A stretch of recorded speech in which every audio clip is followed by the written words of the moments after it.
सर्वांना गणेश चतुर्थीच्या खूप खूप शुभेच्छा. नमस्कार मंडळी, कशा आहात? आणि आपल्या छोट्याशा ब्लॉगमध्ये तुमचं खूप खूप स्वागत आहे. तर मी आलेले आहे मुंबईला आणि आपलं रेसिपीचं जे चॅनल आहे त्याच्यावर बरेच दिवस झाले रेसिपी अपलोड केली नव्हती, कारण इकडे जेवण 4-5 दिवस म्हणजे कॅटरेसवाले असतात आणि घरामध्ये महाराज जेवण बनवतात, त्यामुळे शक्यतो शूट करता आलं नाही. तरी पण मी तेवढं इथे मिसळ बनवलेली आहे. इथे मी आलं लसूणची पेस्ट बनवून घेतलेली आहे, कांदा कापून घेतलेला आहे आणि मिक्सरच्या भांड्यामध्ये 2 टोमॅटो, 4-5 लाल मिरच्या, थोडंसं जिरा आणि कोथिंबीरच्या काड्या टाकून मस्त पेस्ट बनवून घेतलेली आहे, मीठ टाकून. आणि एका टोपामध्ये थोडंसं तेल घातलं, कांदा टाकला, कढीपत्ता टाकला आणि जी बनवून घेतलेली पेस्ट आहे ती टाकलेली आहे. मस्त मिक्स करून घेतली. दुसरीकडे मी मटकीसुद्धा शिजायला ठेवली होती आणि इकडे एक कांदा, थोडंसं खोबरं मस्त भाजून वाटून घेतलेलं आहे, थोडंसं जिरं टाकून.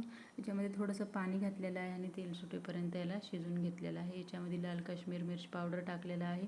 इथे मिसळ मसाला टाकलेला आहे आणि आपण वाटून घेतलेलं कांदा आणि खोबरं टाकलेलं आहे.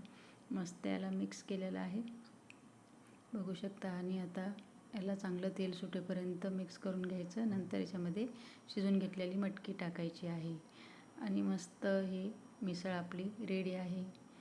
तर कसा वाटला व्हिडिओ नक्कीच सांगा. हे बघा, आपली मिसळ अशी बनत आहे. इकडे मी गरम पाणी टाकलेलं आहे ह्याच्यामध्ये आणि मस्त हलवून घेतलेलं आहे आणि झाकण ठेवून याला 2-3 उकळ्या काढून घेतलेल्या आहेत. आणि दुपारच्या जेवणाची सुद्धा तयारी झालेली आहे. तर हे बघा, वांगं, राजमा आणि बरेच काय काय पदार्थ होतं. अशी गणपती बाप्पाची तयारीसुद्धा झालेली आहे. भेटूया पुढच्या व्हिडिओमध्ये.